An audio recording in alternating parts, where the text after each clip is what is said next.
Setiap orang yang membuka usaha itu udah dihitung sama dia. Jangankan istilah kasarnya rugi, gagal pun udah dihitung, udah siap dia. Termasuk pribadi saya.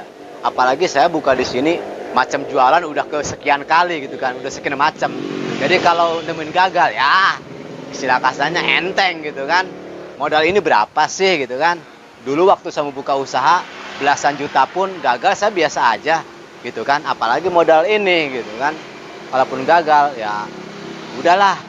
Soalnya gini Mas, menurut saya nih apapun yang udah kita niatkan nih, misalkan ketemu gagal, itu nggak pantas buat disesali Mas. Nggak perlu disesali itu, nggak perlu disesali. Karena itu udah bagian dari dia yang ngatur Mas.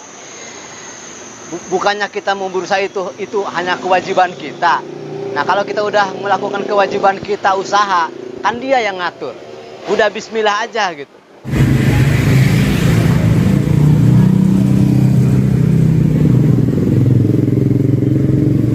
Modal utama itu keyakinan, buat saya.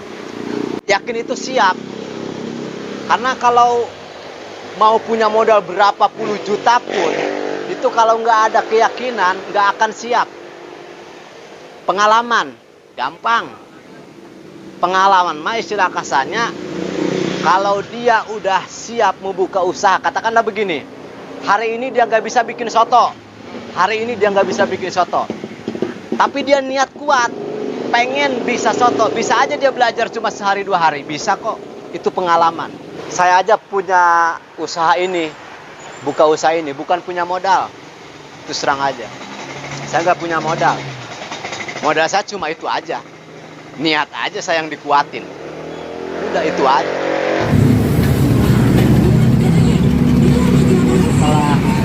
Setelah agak menuding sedikit ini, jadi kalau digoyang begini udah kaku, kita kasih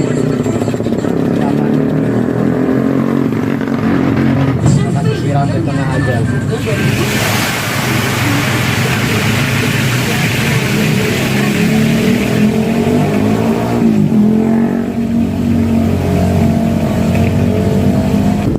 Jadi prosesnya tuh 2 kali siram ya Pak ya? 2 kali siram, jadi kata Bapak kagak cuman hanya pakai adonan ini, tapi juga pakai adonan itu tuh. Ya, 2 kali siram. Kalau 1 kali siramannya mana Pak? Kalau 1 kali penyiraman Kurang enak. kurang enak juga, tampilannya juga kurang bagus gitu. Kurang menggiurkan ya Pak ya? Menggiurkan. Jadi sebenarnya di siraman yang kedua ini selain tampilannya bagus juga yang penting rasa. Ini rasa iya. Jadi lebih mantap ya Pak? Ya, lebih mantap. Dasarnya memang saya kan pernah ikut orang ya. Dasarnya pernah ikut orang. Tapi bicara soal resep itu sebenarnya punya sendiri orang itu. Punya pemiliknya resep itu. Karena resep itu racikan. Kalaupun dia misalkan punya dasarnya, itu kan dasar. Jadi aslinya resep itu racikan. Dasarnya memang saya pernah ikut orang. Nah, resep dia itu seperti itu. Tapi kalau menurut kita belum pas atau apa, ya itu kita bikin sendiri. Kita harus ngeracik sendiri resep itu. Misalkan contoh gini, saya bikin resep ini, saya kasih ke 1 orang. Nah, belum tentu yang si A, B, C ini ngerasain hal yang sama. Misalkan enak kata si A, si B belum tentu. Makanya kita racik nih. Kalau kita misalkan udah enak nih segini, kita tambah enak lagi. Supaya si B, si C, si D itu bisa ngerasain enaknya. Kalau kita cuma pakai resep dasar aja, mungkin si A doang yang ngerasain enak. Tapi si B, si C belum tentu. Karena orang beda-beda. Jadi setiap pedagang, terutama pedagang olahan gini ya, yang punya resep, itu harus bisa dia harus bisa, jangan ngikutin resep dasarnya aja. Berarti udah Bapak modifikasi gitu ya? Betul. Ya intinya ginilah, kalau kita udah menemukan resep yang bagus, kita coba. Nah, lebih bagus lagi, lebih enak lagi. Nah itu jiwa pedagang olahan, harus begitu. Jangan mandek di situ. Mentang-mentang udah punya resep dari sini enak nih, jangan begitu. Jangan sampai di situ, karena orang beda-beda. Beda-beda. Pembeli orang kaya sama orang asa itu beda. Seleranya beda. Beda dia. Nah, makanya kita juga sebagai pedagang yang punya resep misalkan itu jangan cuma sampai di situ. Kita harus bagaimana nih kita ngambil nih si kaya ini supaya menikmatin gitu. Di situ. Jadi jualan itu nggak cuma asal punya resep gua ya kan. Gak bisa nih, nggak cuma di situ. Jualan nggak bisa. Kalau pisangnya itu dibagi berapa, Pak? Tergantung pisangnya ya. Biasanya dibagi berapa? Rata-rata di sini dibagi 3. Bagi 3. Rata-rata pisang sini dibagi 3. Kecuali kalau pisangnya pas ketemu yang gede, itu masih bisa bagi 4. Pisangnya seperti ini ya, Pak ya? Ya. Kalau ini yang udah dipotong-potong ya, Pak? Ya. Yang ini udah dibagi 3 ini. Itu Ada yang dibagi 2, ada yang dibagi 3 ya. gininya. Bagian ada yang 2, ada yang juga 3. Itu yang udah siap. Ini yang udah dipotong. Nah, ini nih modelnya pisangnya nih, pisang tanduk. Nyamanan jualan bebas, mau berangkat kerja nih, mau berangkat jualan, saya nggak perlu pasang alarm. Dulu waktu saya kerja itu wajib saya pasang alarm. Jam berapa alarmnya tuh? Jam 5. Karena harus sudah siap-siap. Jam 6 kita harus, kadang-kadang walaupun jam 8 jam kerja, tapi jam 6 saya dari mes, waktu itu kan di mes ya. Dari mes harus udah pakai seragam tuh. Jam 6 harus sudah pakai seragam. Kadang sarapan juga di sono di kerjaan. Dari mes nyampe kerjaan kadang 6:30 sarapan. Jam 7 bel taiso udah mulai sampai jam 8 tank kerja. Mau apa coba? Kalau jualan itu, Mas, kalau jualan itu kita enak. Contoh misalkan gini. Orang beli 10.000. Kita mau sedekah 1 nih, itu cepet banget. Misalkan 10.000 nih. Kan kalau 2.000 kan 5 nih. Kalau kita mau sedekah, kita cepet banget. Tinggal cepit aja 1 biji, jadi 6. Enak. Ini jualan gini enak. Mau sedekah itu enak, cepat. Barangnya udah nampak di situ. Jadi saya sukanya paling suka saya di situ. Pernah saya ngalamin di sini. Ada pembeli. Pak, berapa pisangnya? 2.000-an, Bu. Oh, bukannya 1.000. Enggak apa-apa, Bu. 1.000 enggak apa-apa. Mau berapa, Bu? 1 aja. Saya kasih 3. Daripada istilah saya jual 1.000 1 biji, mendingan saya kasih 3. Ngasih, beda kan? Jual sama ngasih kan beda. Mendingan saya ngasih 3 ke dia. Nah, kan gampang kan? Sedekah itu gampang, enak. Beda saya kalau lagi kerja. Kerja itu boro-boro saya mikirin ke situ, Mas. Kalau kita kerja kan juga bisa, Pak, sedekah tenaga gitu. Tapi beda pikiran. Beda di pikiran.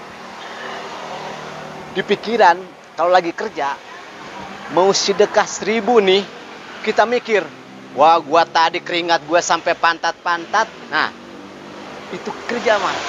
Kalau ini kan, ya nggak tahu juga, saya mungkin karena nggak keluar keringat kali jualan ya. Nggak tahu apa, tapi saya suka. Di sini tuh enak. Asik, saya suka di situ. Suka.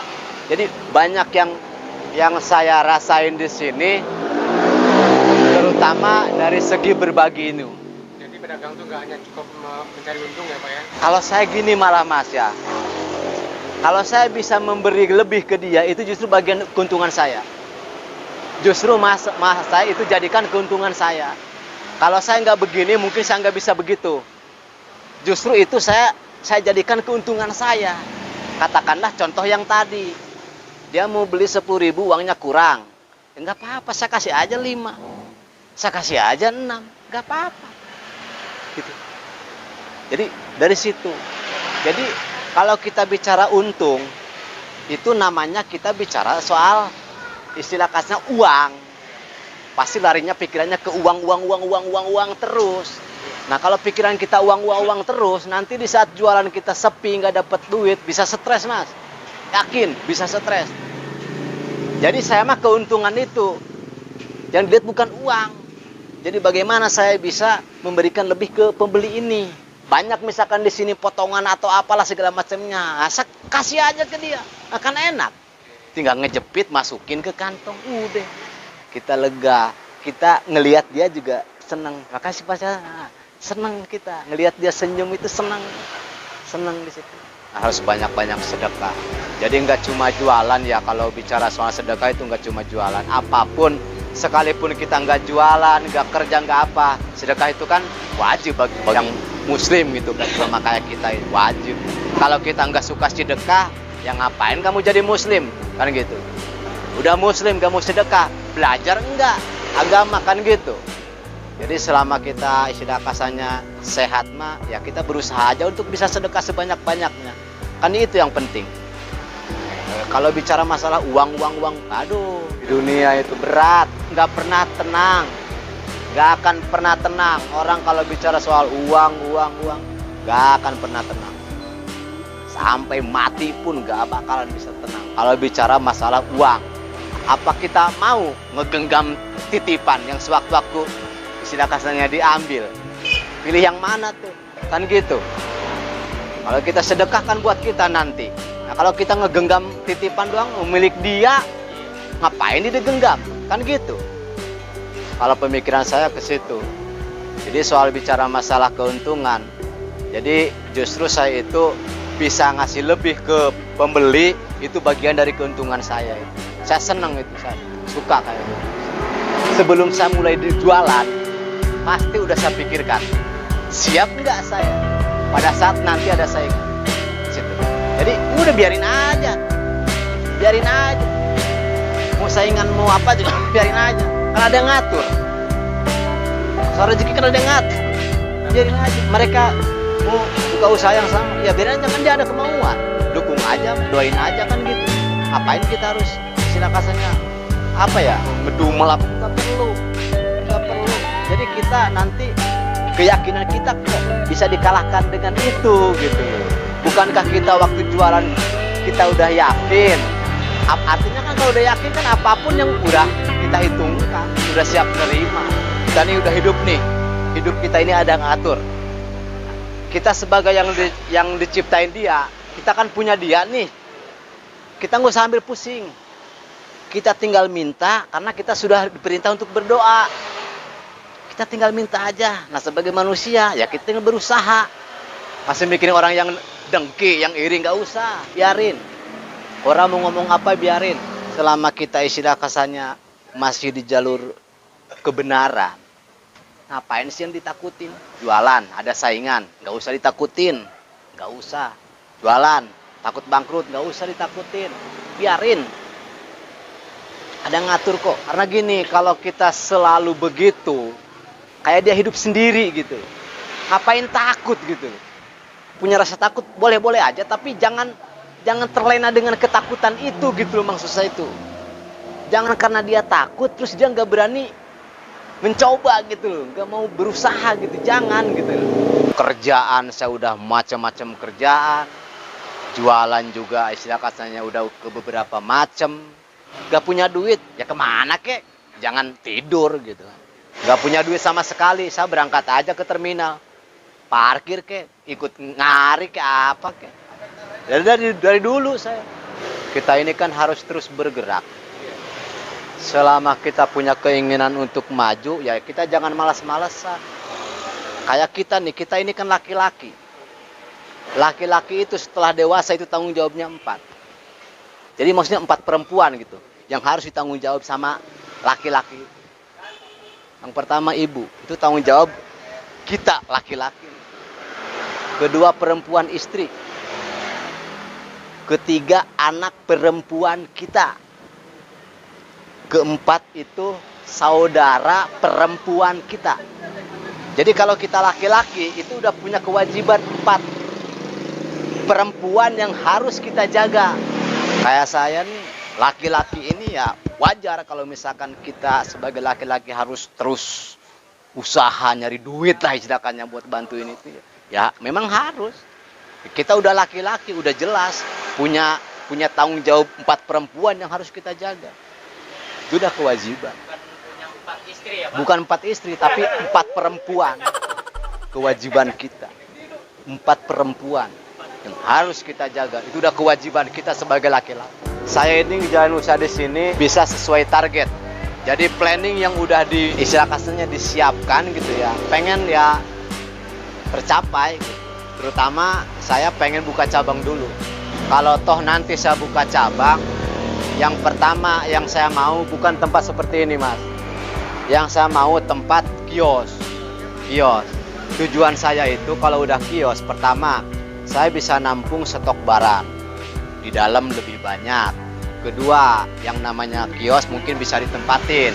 Istilah kasarnya kalau habis jualan kita capek nih, udah tutup gerbang, tutup pintu, udah tinggal tidur, istilah kasarnya begitu. Keduanya juga saya kalau ngerekrut orang itu saya pengen nambah menu. Jadi menu yang mau saya tambah. Jadi sesuai daerah nanti, kebutuhan daerah gitu. Planning itu udah dicatat, enggak cuma di mulut, di pikiran, enggak. Saya udah di buku. Karena kebiasaan saya kalau punya planning pasti saya didampingi buku. Gitu. Jadi setiap hari saya selalu lihat buku itu untuk ini bangun semangat. Saya juga punya cita-cita yang besar yang masih istilah kasarnya tertunda di sana gitu. Masih istilah kasarnya udah dicatat di buku, tapi sampai tahun ini nyatanya belum. Ya jadi itu yang membuat saya tetap terus semangat. Tapi jangan lupa tujuan itu juga harus diukur dengan kemampuan kita. Harus diukur dengan kemampuan, jangan sampai kita punya tujuan melebihi kemampuan, pada akhirnya pikiran nanti yang terganggu. Karena buat saya itu kan hidup ini kan nggak lepas dari ujian. Mau kita bahagia ujian, mau kita dikasih derita juga ujian, apapun pokoknya ujian. Saya sekarang usaha, istilahnya punya penghasilan, istilah kasarnya per hari, ya ujian. Walaupun sekali itu rezeki, ya tetap ujian. Buat pribadi saya nggak ujian. Bisa nggak saya membawanya? Dibanding pemikiran saya yang dulu saya dilahirkan telanjang, ini nggak apa-apanya kalau saya ingat ke situ. Jadi udah sewajarnya nih, kita udah punya kerjaan aja nih, harus sudah bersyukur. Kenapa? Karena waktu kita dilahirkan telanjang nggak bisa apa-apa. Alhamdulillah di sini mah istilah kasarnya Jasinga itu udah kayak Jakarta, Mas Jasinga itu. Udah banyak pendatang, kita jualan di sini tuh udah bukan kayak jualan di kampung. Pokoknya walaupun ini Jasinga ini apa sih Jasinga Sunda gitu ya, tapi mereka yang beli udah pakai bahasa Indonesia aja. Kita nyaman aja, kita enak aja, serasa kayak kita jualan di kota aja, di Jakarta aja. Iya. Nah, pertama saya jualan juga bingung. Waduh, saya ini kan orang Sunda gitu kan. Nah, yang beli juga orang Sunda, tapi dia pakai bahasa Indonesia. Oh ya udah, berarti ini istilah kesannya bahasa jualan. Bahasa jualan, mau di daerah, mau di kota, pokoknya gunakan bahasa Indonesia yang baik. Mungkin seperti itu kali ya. Awalnya juga saya ya kaku-kaku gitu awalnya mah. Nah, dulu jual di Jakarta juga ya istilah kasarnya udah nggak asing karena memang Jakarta bahasa Indonesia. Nah begitu saya sekarang buka di kampung, yang beli pada ngomong bahasa Indonesia ya. Tapi ya seru sih.